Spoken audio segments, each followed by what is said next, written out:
Avant de commencer mon message, je vais commencer par donner une annonce. Vous allez voir que le patient n'est pas là, le patient n'est pas là. Il est à l'hôpital avec l'enfant qui a eu un accident, il s'est blessé. Donc ça devrait être aux urgences du matin déjà. Mais son esprit est là, il est avec nous en esprit. Amen. Amen. Il est là avec nous en esprit. La deuxième chose, je voudrais rappeler à quelqu'un que c'est les derniers dimanches de l'année. Amen. Amen. Ce n'est pas les derniers dimanches du mois, mais c'est les derniers dimanches de l'année.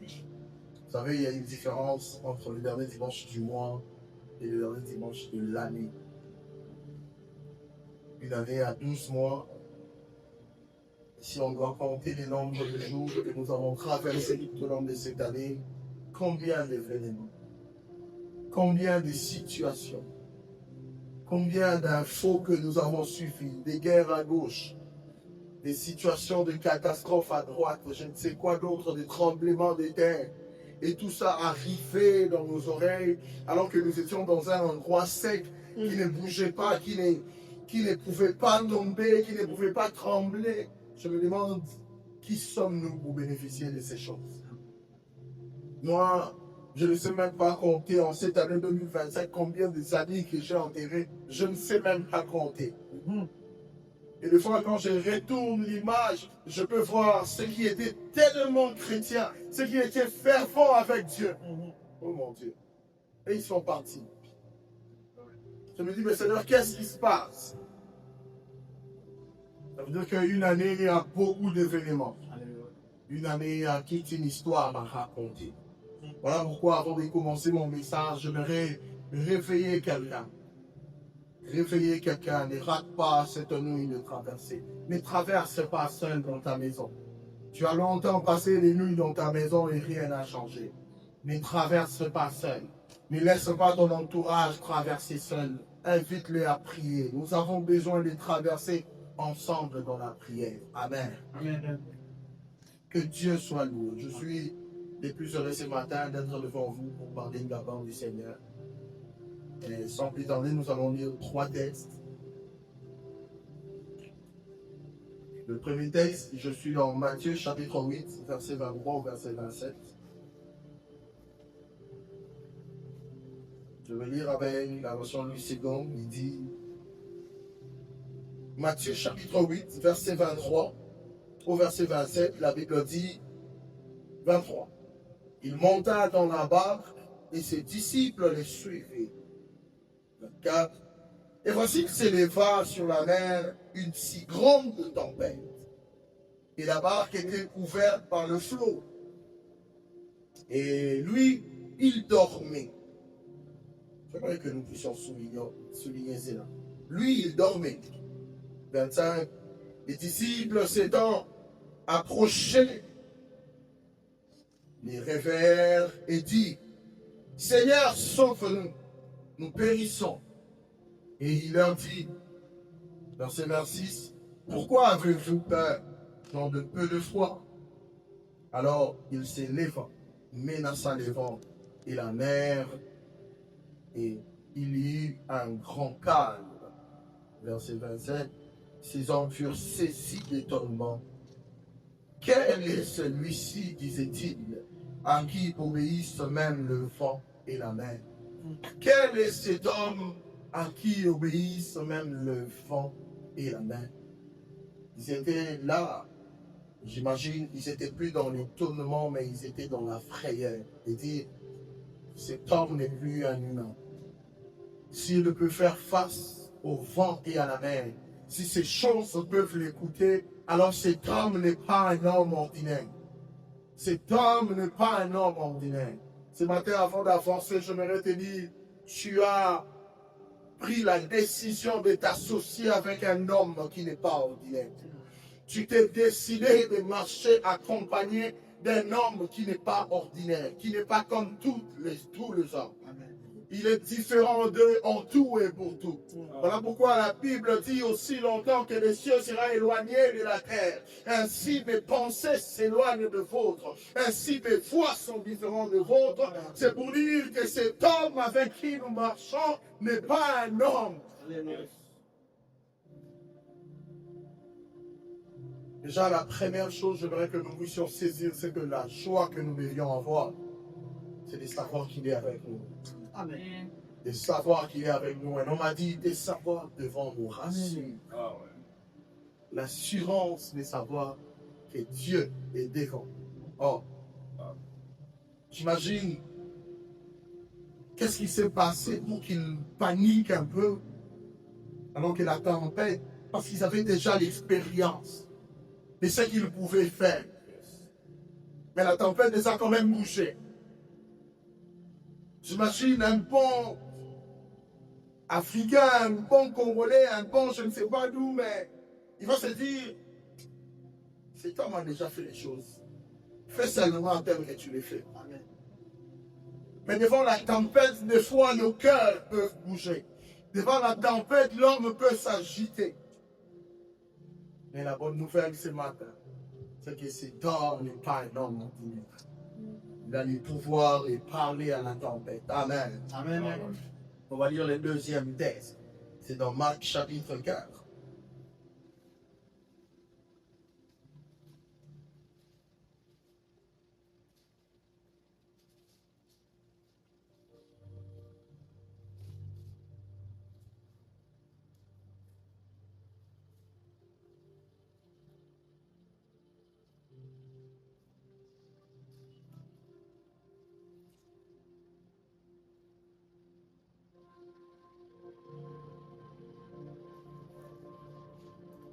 Nous avons la bonne nouvelle ce matin de choisir Dieu parmi nous.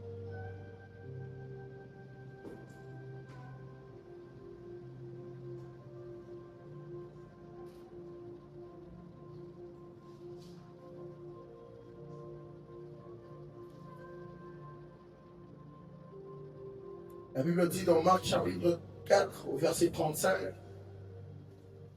il dit, ces mêmes jours, le soir, sur le soir, Jésus leur dit, passons sur l'autre bord. Après avoir renvoyé la foule, ils l'amenèrent dans la barque où il s'est trouvé. Il y avait aussi d'autres barques avec lui.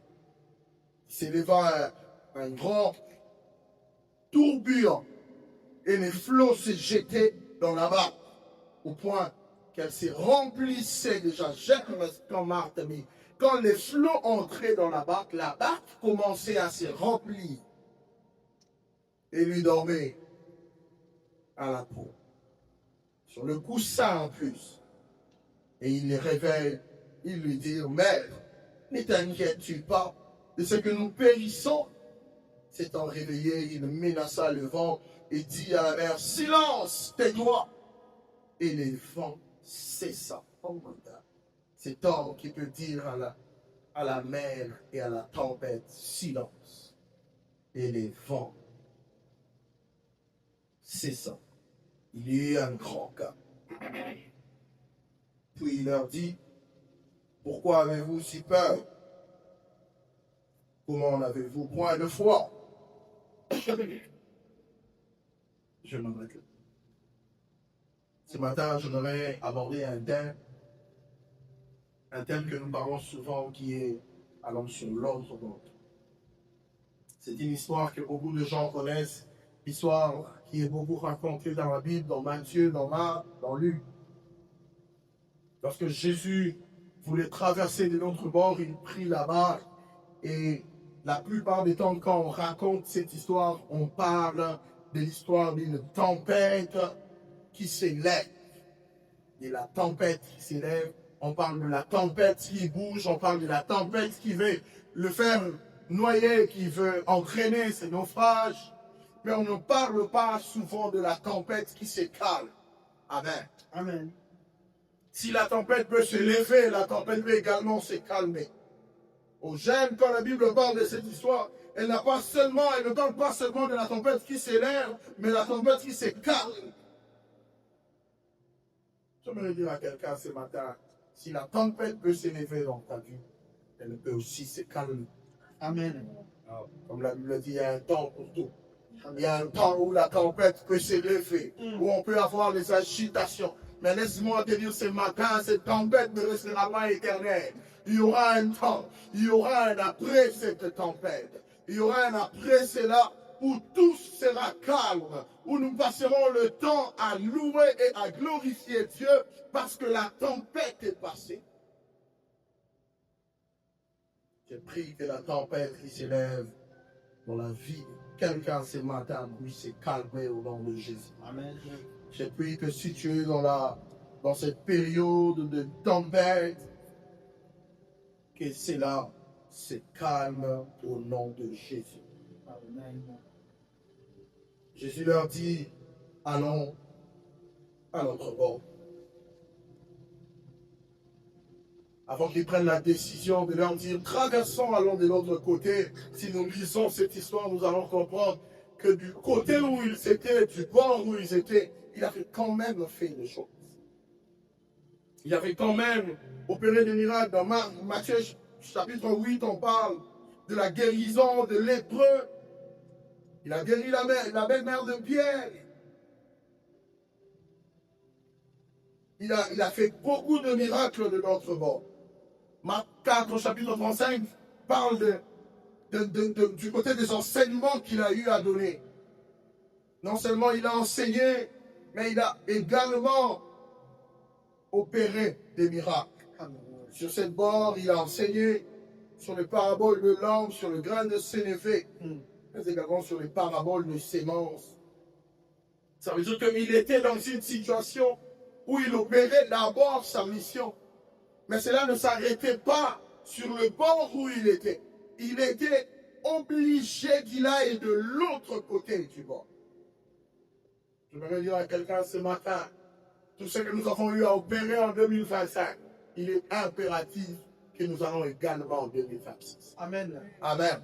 Amen. Si Jésus pouvait opérer les miracles de notre bord et traverser de l'autre bord, ça veut dire tout ce que nous pouvons faire en 2025, nous devions également traverser en 2026. Ne t'arrête pas sur ce que tu as fait en 2025. Est-ce que quelqu'un... Alléluia. Ne te dis pas en 2025, j'ai déjà gagné une âme et je m'arrête là. Jésus pouvait se dire, bon, ok, on s'arrête ici. Parce qu'on a suffisamment parlé. On a suffisamment enseigné. On a opéré des miracles. Les gens ont vu. Ne t'arrête pas sur ce que tu vois. Ne t'arrête pas sur ce que tu as déjà accompli. Regarde ce que tu dois accomplir. Car la moisson est grande. Et il a besoin de toi. Il a besoin de toi. Nous avons opéré des choses en 2025. Nous avons évangélisé. Nous avons prié pour des gens. Le Seigneur t'a guéri des maladies. Le Seigneur t'a fait énormément du bien. Tu as eu un travail. Tu as eu le papier pour ceux qui voulaient avoir le papier. Tu as eu des situations. Tu t'es marié. Tu as eu ceci. Ne t'arrête pas sur ce que tu as vécu en 2025. Va de l'autre côté. Car quelque chose t'attend. Amen. Amen. Mais je ne parlerai pas plus loin si je ne parle pas de cette situation qui est la situation clé de ces textes. C'est la tempête. On peut avoir la décision et la bonne volonté de traverser, mais on fait quand même face à la tempête. Et ce qui est plus spécial encore sur ces textes, c'est que ils avaient quand même Jésus. Ils avaient Dieu dans la barre. Mais ils ont quand même fait face à la tempête. Ils avaient quelqu'un qui a opéré des miracles énormes. Mais ils ont quand même fait face à la tempête. On te dit, malgré tout ce que tu opères, cela n'enlèvera pas la tempête sur ton chemin. Tu auras la tempête. Tu auras le tourment. Mais la bonne nouvelle, c'est que tu as dans ta part celui qui s'est calmé la tempête. Amen. La différence, c'est que on peut avoir la tempête. Mais on ne sera pas atteint par la tempête parce qu'on a quelqu'un qui a les compétences pour calmer une tempête. Amen. Voilà pourquoi David dit, même quand je marche dans la vallée de l'ombre de la mort, je ne crains aucun mal. Pourquoi je ne crains aucun mal? Car tu es avec moi. Il marche dans la vallée de l'ombre de la mort, il ne craint aucun mal, car en lui, il a celui qui a vaincu la mort. Amen. Bien aimé, si tu as déjà vaincu quelque chose, tu n'as plus peur de ça. Je me rappelle, pour la plupart, quand nous étions enfants, on avait peur du noir. Quand c'est les noirs, tout le monde a peur de rester seul dans la maison ou de sortir parce qu'il fait noir. Mais dès le moment où, dès le jour où on avait vaincu la peur, le noir, on peut vivre toute une journée dans le noir. Amen. Amen. On est tranquille. Pourquoi? Parce qu'on a eu conscience, on a pris conscience que rien ne peut t'aider. Tu es chez toi. Tu gardes ta tranquillité. C'est exactement ce que j'aimerais dire à quelqu'un. Les noirs, il y en aura. Mais la différence, c'est que tu n'auras plus peur comme avant. Parce que tu as quelqu'un qui a la capacité de changer les choses. Amen.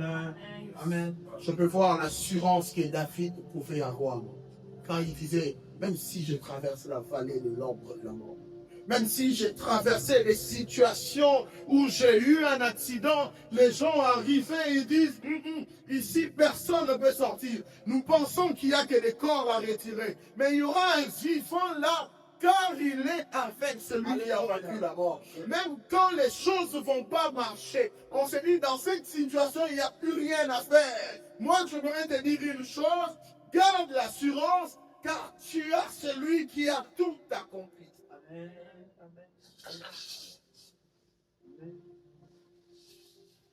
Et dans ces contextes, ce matin, j'aimerais parler de la tempête, qui est toute cette situation qui s'élève dans nos vies d'une manière ou d'une autre. Des situations désagréables qui viennent bouger notre soi, qui viennent nous déranger dans nos familles, dans nos foyers, au travail. On peut avoir la tempête dans tout lieu, on peut avoir la tempête dans toute situation. Ne te dis pas que j'aurai la tempête parce que sur les démarches que je suis en train de faire, la tempête peut s'élever également au travail. La tempête peut s'élever dans ton mariage, dans ton foyer. Tout allait bien. Tout à coup, il y a une tempête qui s'élève. Quand la tempête s'élève, ça ne danse pas. Ça peut s'élever à tout moment. Tout évoluait bien. Tout marchait bien. Et subitement, il y a une cassure, il y a une situation qui apparaît. D'où vient cette histoire? La tempête peut s'élever. Le processus était clair. Je savais qu'après ici, je serais là. Je savais que quand je vais investir cette somme, j'aurai cette somme. Mais qu'est-ce qui se passe? Pourquoi quand tout le monde, même les gens que moi j'ai conduit, j'ai dirigé, ils ont su réussir. Mais pourquoi à mon tour, ça ne marche pas? La tempête peut s'élever dans toute situation. J'avais un mari correct, j'avais une femme correcte. Qu'est-ce qui se passe? Pourquoi elle peut commencer à changer? Mes études allaient bien, je comprenais tout. Qu'est-ce qui m'arrive? La tempête peut s'élever. Ce sont des situations qui nous empêchent à atteindre nos objectifs. Des situations qui bousculent notre foi. Et la particularité encore de la tempête, amen, quand la tempête s'élève dans nos vies, le foi s'entraîne. D'ailleurs, je ne dirais pas de foi, le plus souvent, ça entraîne même des dégâts. Ça entraîne même des dégâts. Le plus souvent, il y a des pertes qui se font. Lisons dans le livre de Jonas, lisons dans Actes, nous allons le voir. Dans Jonas chapitre 1 au verset 5, alors que la tempête s'éleva, ils commencèrent à jeter des choses dans la mer. La même chose dans Actes chapitre 27, du premier au 38e verset, on parle d'une tempête qui s'éleva. Lorsque la tempête s'élève, elle amène des dommages et des situations très complexes. Deux fois, la tempête peut passer sans entraîner de dégâts, mais le plus souvent, lorsque la tempête passe, il entraîne des dégâts.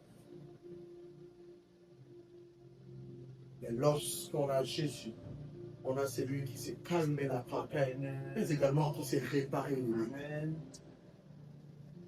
Non seulement il calme la tempête, il répare les dégâts. Pour ceux qui voyagent, ceux qui ont déjà eu à voyager dans l'eau, ils connaissent ces choses.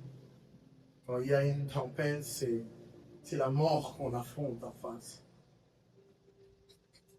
Surtout dans des situations comme dans nos pays, où généralement on n'a pas des très bons navires, on a des histoires en bois, je ne sais pas, des histoires faciles à couler. Lorsque la tempête s'élève, c'est la mort qu'on affronte en face. Moi, j'aime dire, lorsque la tempête approche et que tu es sur les eaux, c'est exactement ça qu'on appelle traverser la vallée de l'ombre de la mort. Moi, je vous parle ici, j'aime tellement la phobie des eaux, à telle enseigne que je ne sais même pas plonger dans une piscine. Mais j'imagine maintenant, Papa Jacques, ceux qui sont dans des embarcations en bois et autres, où tu es dans le fleuve ou dans la mer, tu regardes à gauche, tu vois rien, tu regardes à droite, tu vois rien. Dans la voiture, tu peux même avoir la folie de dire, ah, je vais sauter. Mais là, ce sont des profondeurs et des profondeurs de eau où tu te dis, ici, dès qu'on y va, là, on va, c'est fini. Même si quelqu'un pouvait venir me secourir, mais c'est trop tard. Et à ma peur d'avoir de l'eau, on m'enseigne encore en médecine comment quelqu'un peut mourir de noyade. Chose grave encore, la personne qui meurt de noyade ne perd pas sa conscience. Il meurt avec toute sa conscience. Alors qu'il est en train d'absorber, d'avaler l'eau. Des fois, il pleure, mais qui verra ses larmes? Parce qu'il est en train de mourir. Consciemment, il sait que je suis en train de partir. Ce que la tempête peut faire, c'est énorme. Non seulement la tempête entraîne des dégâts, mais elle entraîne également des séquelles. Des séquelles des gens qui resteront paralysés et affis. Mais ce matin, je voudrais te rassurer une chose. Jésus calme la tempête.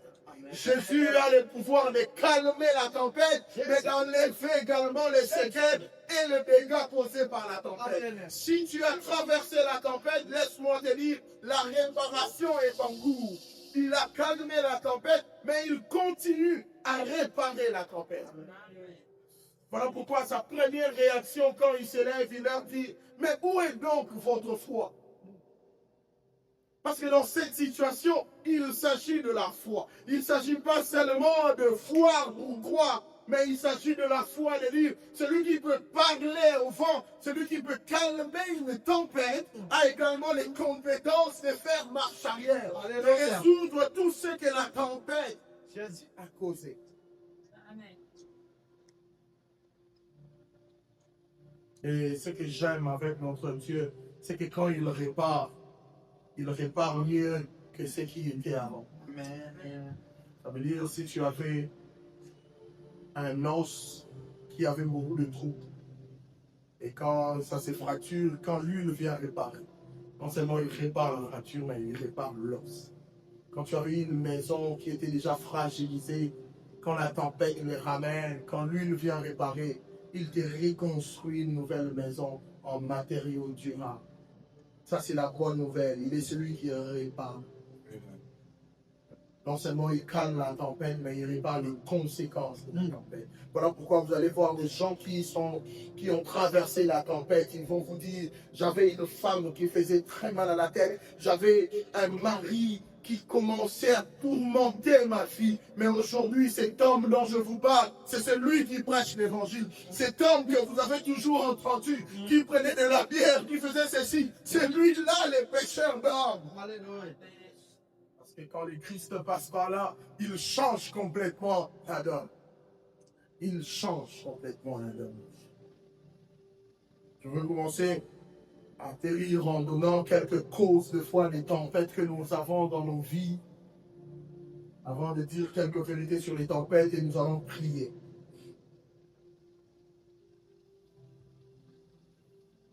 C'est que, d'abord avant de donner les causes, c'est que la tempête peut arriver, peu importe notre situation. Ne pense pas que la tempête n'arrive qu'aux païens ou à ceux qui ne prient pas. La tempête peut arriver même aux chrétiens, même à ceux qui savent prier, même à ceux qui ont Jésus. La tempête peut arriver. Ils avaient le Christ dans la barque. La tempête n'a pas eu peur de Christ, elle est quand même montée. Ça veut dire que tu sois chrétien, que tu sois une femme de prière, que tu sois un homme de prière, la tempête peut quand même venir. Amen. Et la première cause que j'ai soulignée de la tempête, c'est que quelquefois la tempête arrive par notre propre faute. Nous sommes nous-mêmes les responsables des tempêtes qui nous arrivent dans la vie. Amen. Amen. Je suis dans Actes des Apôtres, chapitre 27, je vais lire le verset 18. Acte 27, verset 18. La Bible dit, comme nous étions violemment battus par la tempête, le lendemain, on jeta la cargaison de la mer, et le troisième jour, nous y lançâmes de nos propres mains après les engrais du navire. Cette histoire de Actes, l'apôtre Paul est en train de raconter sur la tempête. Avant de le dire, j'aimerais que nous lisons encore un autre texte. Cette fois-ci, nous allons lire Jonas, chapitre 1, verset 5.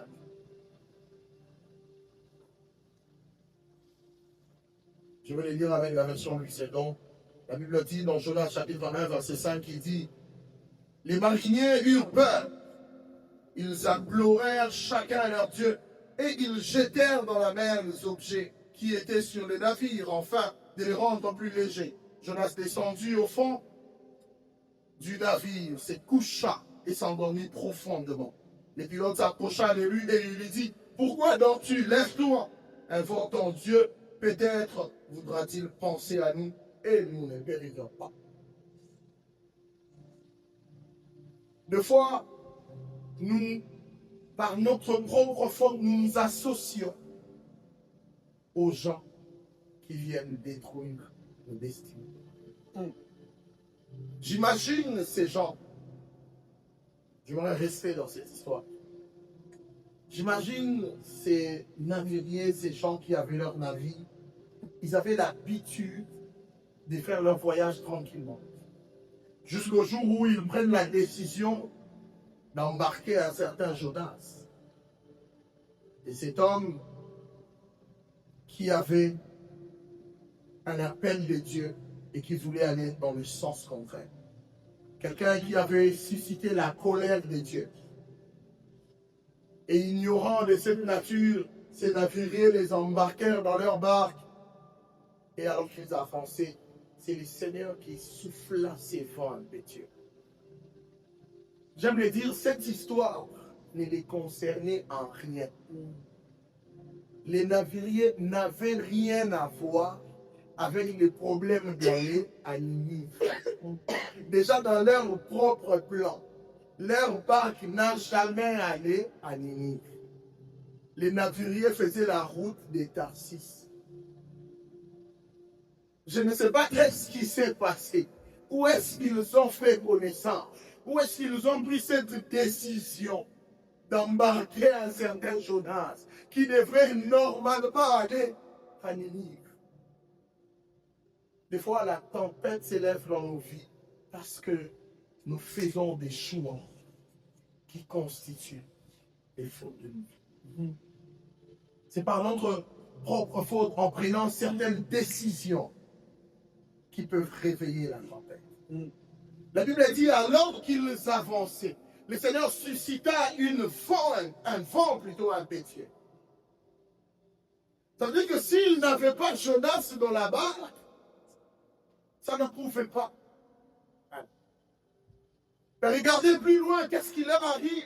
Il dit, à cause de cette tempête, nous avons jeté des choses dans la mer. J'aimerais dire à quelqu'un ce matin, à cause d'une décision que tu peux prendre, cela peut t'entraîner à tout jeter dans la mer. Une décision d'être associé à une personne, une décision d'être engagé à une situation peut entraîner une tempête pouvant amener des pertes et des pertes. On ne connaît même pas la suite des pertes qu'ils ont eues. Ça, c'est moi qui l'ai dit.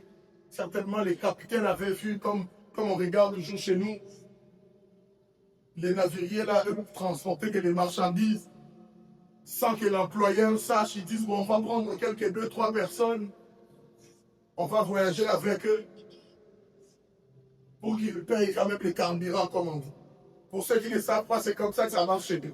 Les navires qui transportent que la marchandise n'ont pas le droit de porter des passagers. Et généralement, qu'est-ce qu'ils font? Les capitaines s'arrangent, ils prennent quelques dizaines, 20 passagers, il va trouver un coin pour eux, et cet argent-là, l'employeur ne le fera jamais. Ça, c'est l'argent de l'équipage. J'imagine cette histoire. Ils ont décidé de prendre comme ça et il y avait un certain Jonas qui arrive. À cause de la décision du capitaine et de son équipage, un certain Jonas s'empare et toute la marchandise est jetée. Et non seulement la marchandise a été jetée, j'essaye de réfléchir plus loin. Je peux voir comment ces gens ont été virés. Ça veut dire que certaines décisions que nous pouvons prendre aujourd'hui peuvent entraîner des dégâts énormes que nous n'allons même plus maîtriser. Parce que dès le moment où les naviriers ne pouvaient plus maîtriser cette tempête, la solution c'était de sauver leur vie. Et en sauvant leur vie, ils jetaient tout. En jetant tout, ils ne réfléchissaient même pas que ce qu'ils jetaient ne les appartenait pas. Bien aimé, à cause de certaines décisions, certaines personnes se sont retrouvées en prison à vie. Ils ne savaient pas à qui s'associer. Tout simplement parce qu'il avait pris la décision de marcher avec cet homme, avec cette femme, alors que c'était une criminelle, un criminel. On les a condamnés pour association de malfaiteurs et ils se sont retrouvés en prison à vie. Il y a des tempêtes qui peuvent créer des dégâts comme ça dans notre propre vie à cause de nos décisions. Voilà pourquoi je voudrais dire à quelqu'un ce matin, ne prends aucune décision sans consulter Dieu. Ne prends aucune décision sans prier. Même des petites décisions que nous jugeons de foi tellement petites.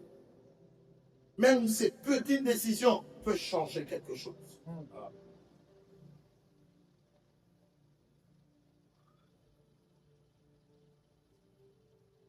La deuxième chose, c'est que la tempête, comme je l'ai dit tantôt, on peut avoir la tempête alors qu'on obéit à Dieu, alors qu'on prie, alors qu'on est serviteur de Dieu. On peut quand même avoir la tempête. Cela n'épargne pas, cela ne vient pas selon les statuts des hommes. Tu peux faire tout ce que le Seigneur te demande. Tu peux beaucoup prier, mais avoir quand même la tempête. Car ils avaient le Christ dans la main, mais ils ont quand même eu la tempête.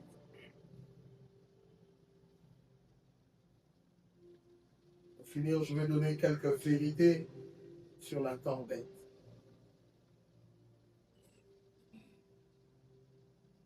La première vérité, avant que nous prions, la première vérité, c'est que la tempête nous indique que nous sommes sur un terrain de enjeux puissants. Lorsque la tempête s'élève, retenons ça, l'Église, quand la tempête commence à s'élever dans ta vie, dis-toi que tu commences à t'approcher des enjeux puissants. Alléluia. L'homme de Dieu m'a dit un jour, il dit, les combats que les diables lancent sur nous va à la hauteur de notre appel et de notre grandeur. Ça veut dire que lorsque tu es seulement celui qui gagne $5, le diable ne va pas te tenter sur des tentations de millions. Mais lorsque tu commences à gagner des millions, tu auras des tentations de rendre des millions. Amen. Amen. Ça veut dire que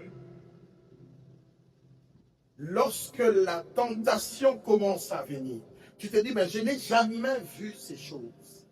Ça vient d'où? Ça commence à apparaître. Ne passe pas ton temps à fixer ton regard sur la tempête, fixe ton regard sur les enjeux qui viennent après la tempête.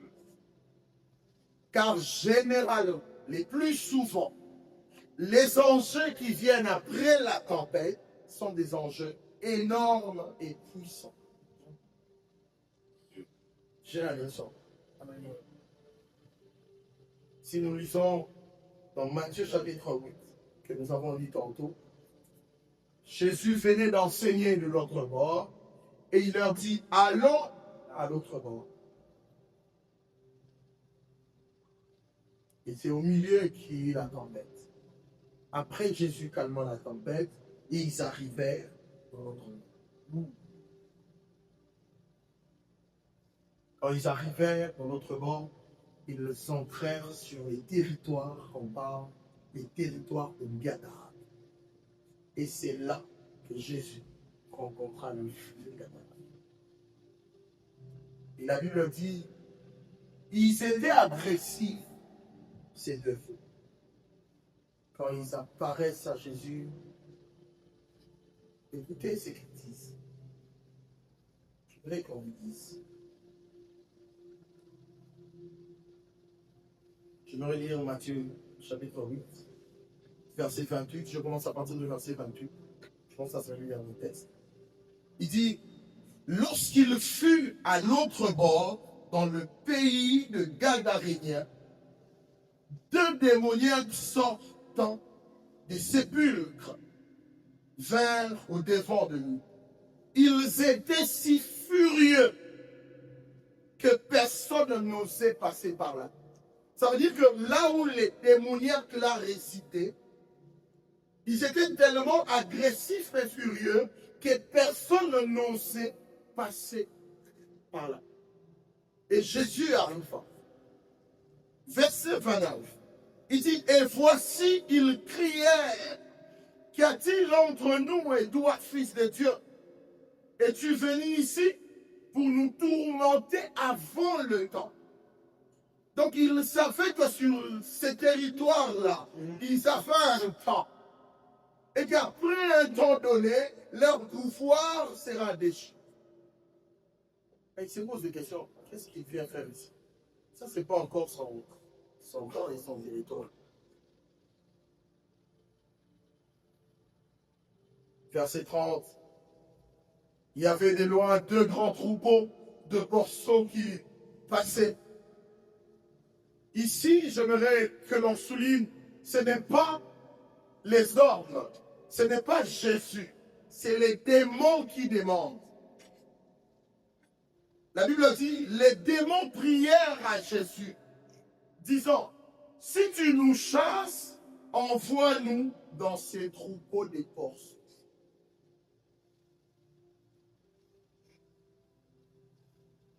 Les enjeux sont énormes. Ça veut dire que s'ils n'arrivaient pas dans les territoires de Gadara, ces deux hommes allaient rester à vie prisonniers de démons.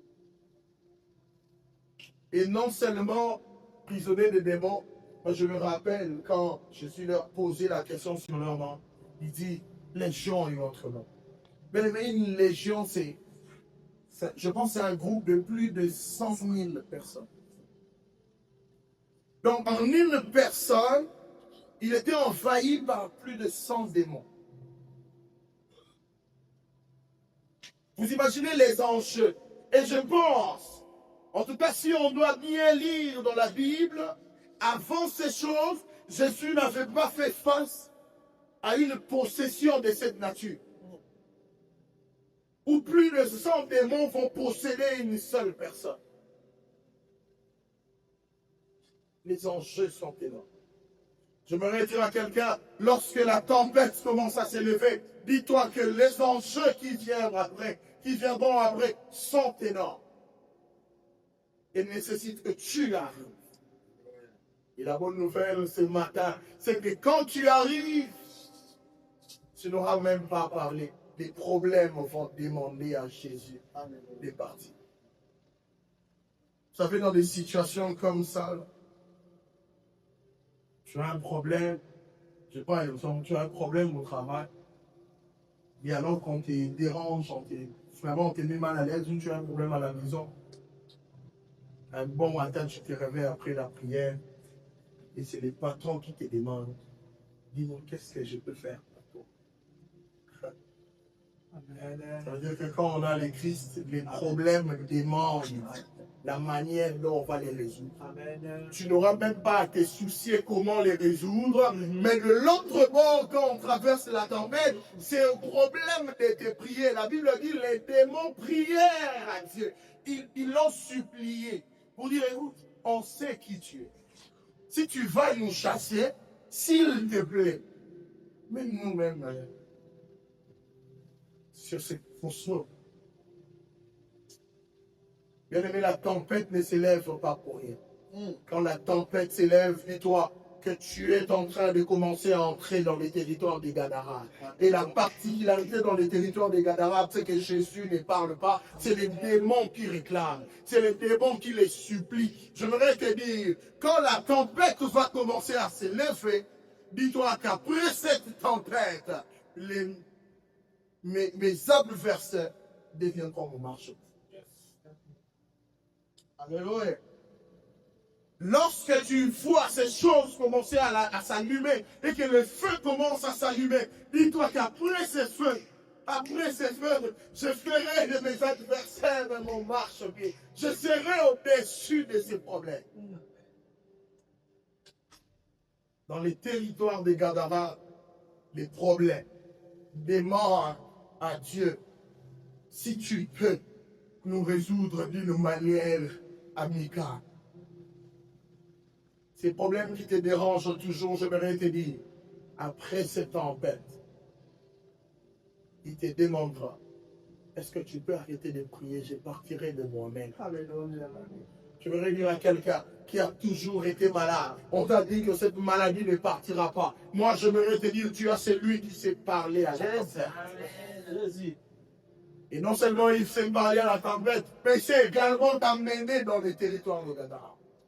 Et là, tes problèmes, te supplieront de les laisser partir. Amen.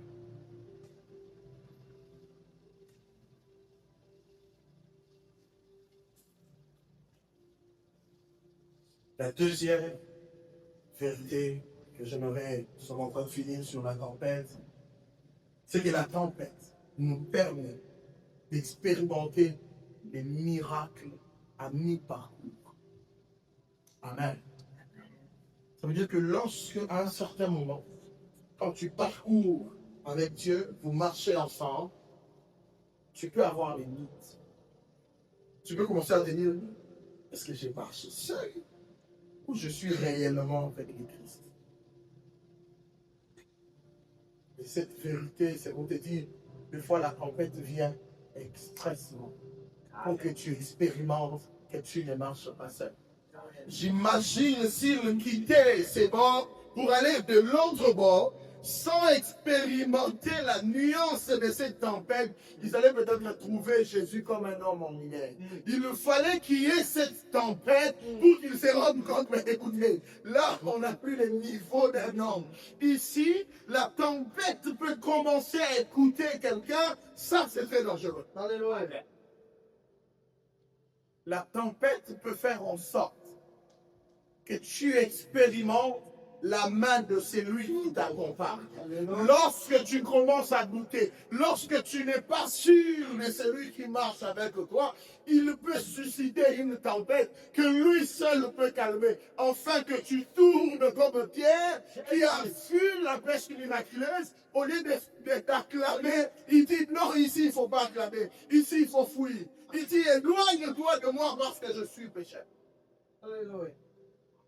Des fois, la tempête qui s'élève, c'est un moyen d'expression du Christ pour te dire, je suis à tes côtés. Commence à te dire, si tout semble être trop calme, dis, mais Seigneur, qu'est-ce qui se passe? Tu es toujours là?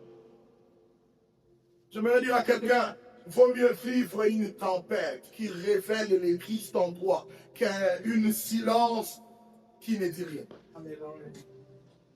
Vaut mieux avoir un enfant qui commence à te faire mal à la tête, mais en te faisant mal à la tête, il révèle un côté chrétien, il commence à être à l'église, qu'un enfant, on ne sait pas qu'est-ce qu'il fait. La tempête permet d'expérimenter la puissance de Dieu.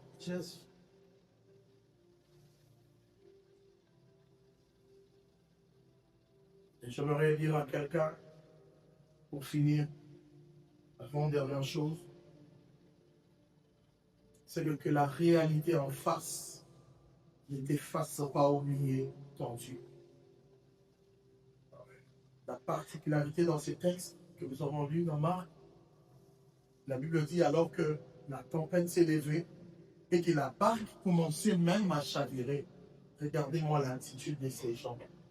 Ils vont les réveiller, mais en l'appelant Seigneur. J'imagine, moi, à leur place. Je ne veux même pas les réveiller. Il aura un coup de pied. Là où il s'allonge, là, il aura un coup de pied. Mais dis, là, ça sera même plus Seigneur, ça sera dit. Mais dis, d'où tu ne te rends pas compte que tout le monde travaille pour qu'on se noie pas et toi, tu dors. Et non seulement tu ne t'arrêtes pas à dormir, tu ajoutes un coussin. C'est quoi cette histoire? Parce que nous savons tous que dans des situations stressantes comme ça, des fois, la colère prend les dessus. J'imagine l'attitude de Pierre, comment il était. Mais ce qui attire mon attention ici, c'est l'appellation. La Bible dit, ils vont les réveiller en disant, Seigneur, Maître, ne vois-tu pas que nous périssons? Ça veut dire, même quand la réalité en face semble être négative, ils ont la capacité de dire qu'il reste des maîtres éternels. Même si nous allons mourir avec lui, il reste quand même les maîtres que nous avons choisis. Bien aimé, ce matin, j'aimerais rappeler à quelqu'un que l'adversité ne te fasse pas changer l'appellation de Dieu. Combien de personnes n'ont pas-ils dit à Dieu, parce que je n'ai pas eu d'enfant, je ne prierai plus, parce que je n'ai pas eu d'emploi, parce que ces choses ne marchent plus, parce que mon enfant, parce que mon travail, parce que je n'ai pas le mariage, je ne sais quoi d'autre, je ne prierai plus. Combien de personnes ont changé le vocabulaire rien qu'à cause d'une tempête? Une tempête qui pouvait aussi être une révélation de la puissance de Dieu. Avant que tu voies la main de Dieu, tu renonces déjà à ces dieux-là. Ne change pas l'appellation. Ne change pas l'appellation. Garde la même appellation. Si pour toi il s'est révélé en Jéhovah Jireh, dis-toi même devant des situations complexes, il reste Jéhovah Jireh. Je voudrais dire à quelqu'un, si tu as guéri de maladies qui semblent comme, je ne sais pas, le paludisme, je ne sais pas quelle maladie, garde cette révélation de Jéhovah avant, car même devant le cancer, il reste Jéhovah. Alléluia. Ne change pas d'appellation par rapport à la grandeur de l'événement. Il pouvait dire, cet homme, lui, apparemment son niveau est seulement d'échanger de l'eau en face. Hein, enseigner, guérir peut-être des maladies, ici, là, c'est la tempête. Ça, c'est autre chose. Moi, j'ai été à l'hôpital, je suis médecin, je connais ces réalités. Quelqu'un peut renoncer à sa foi, il dit, docteur, ici, là, c'est un cancer. J'ai fait des études là. J'ai vu que les taux de mortalité, ça ne pardonne pas.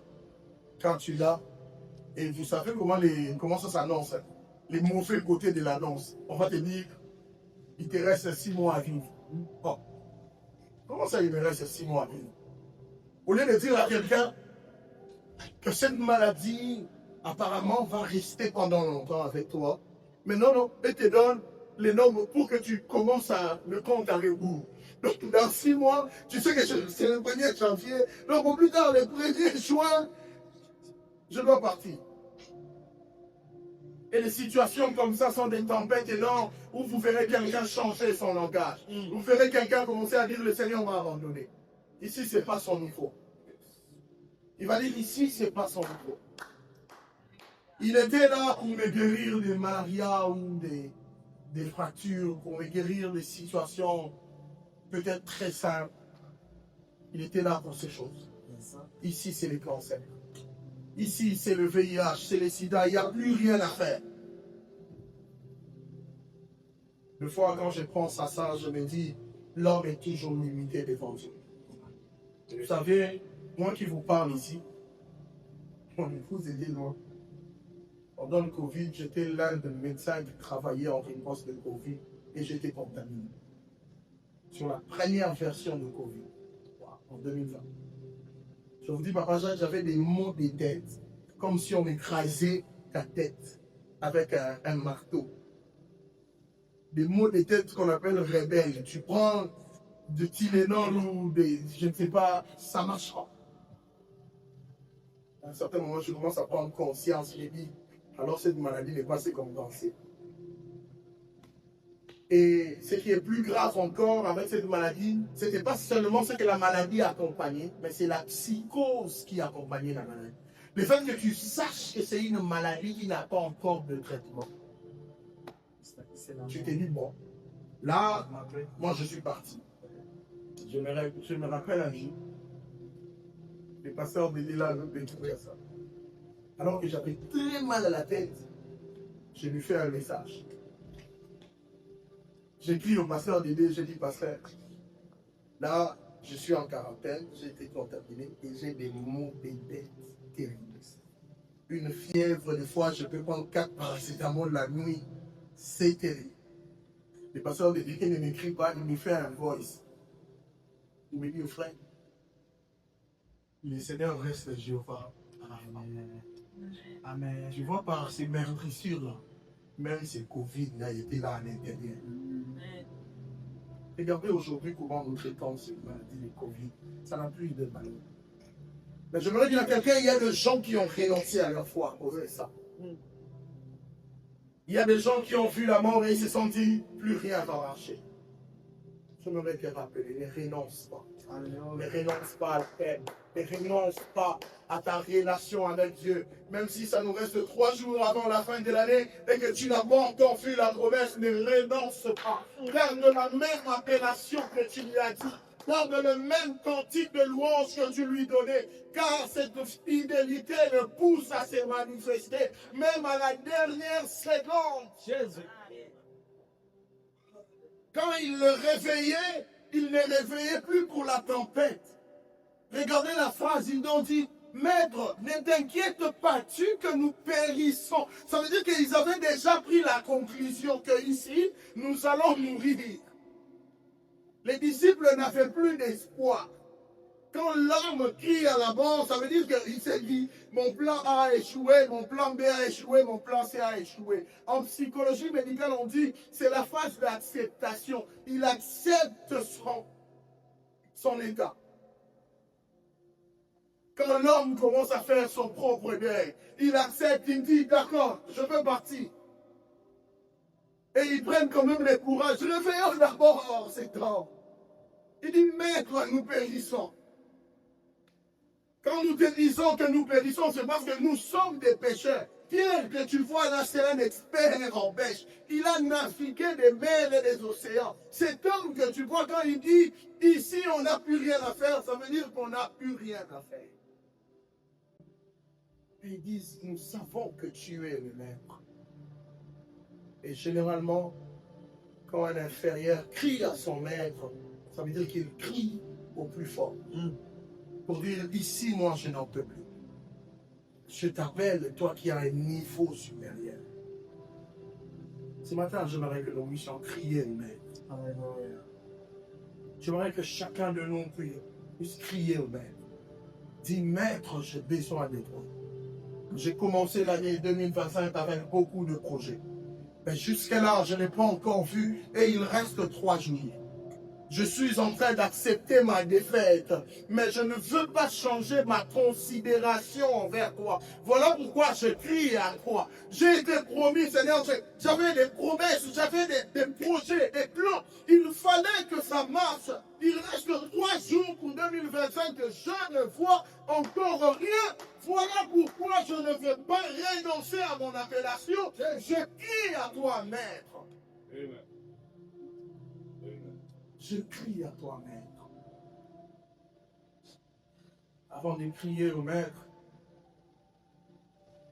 j'aimerais finir par cette révélation.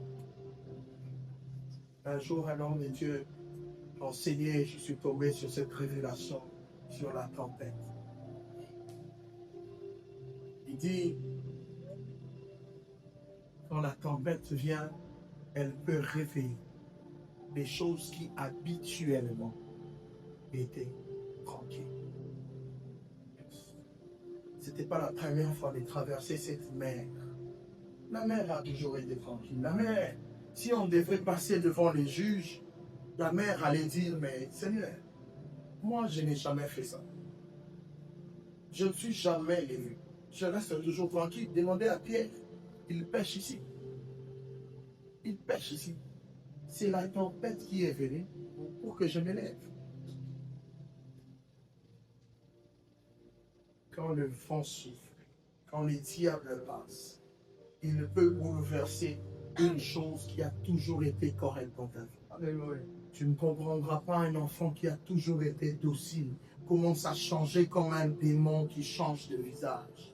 Tu ne comprendras pas une chose qui marchait toujours bien et commence à sombrer. Parce qu'en réalité, les problèmes, ce n'est pas la mer. Les problèmes, c'est la tempête. Alors, j'aimerais alors que nous allons parler, alors que nous allons prier, que nous puissions parler à la bonne chose. Ne passe pas ton temps à crier sur la mer. Ne passe pas ton temps à parler sur la mer. Parce qu'en réalité, la mer n'a rien fait. C'est les vents qu'il faut parler. C'est au vent qu'il faut s'adresser. Car c'est les vents qui a fait que la mer s'élève. La mer était tranquille pendant des années. Il n'a jamais dérangé. Si ce n'était pas les vents, la mer n'allait pas déranger. Des fois, nous passons le temps à parler sur la mer, alors que la mer aussi est victime des actions du vent. Je ne sais pas si quelqu'un me comprend. Il y a certaines choses que tu vis. La personne que tu es en train d'indexer est aussi victime des actions du ténèbre. Savoir où parler. À gauche, parle au maître, ne change pas l'appellation. À droite, parle à la situation qui change. Et parle pas au grand instant. L'enfant a toujours été là. Pourquoi, depuis qu'il était enfant, jusqu'à 10 à 12 ans, il n'a jamais dérangé? Pourquoi c'est à la 13e année que cet enfant va commencer à faire mal à la tête?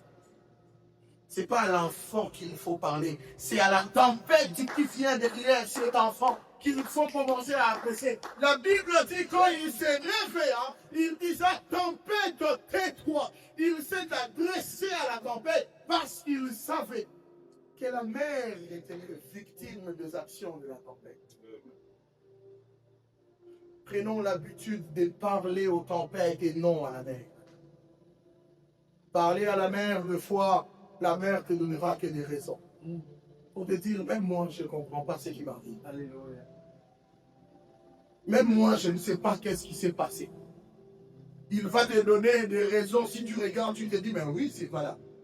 La mer te disant, mais demandez à Pierre, il a pêché ici hier. Je ne suis pas agité. Demandez à Pierre. Leur barque est passée par ici. Pourquoi je choisirais juste votre barque? Mais non. À un certain moment, il y a certaines situations qui nous arrivent. Même nous-mêmes, nous ne savons pas comment c'est arrivé. C'est tout simplement parce qu'il y a une tempête qui vient derrière. J'aimerais que nous puissions prier.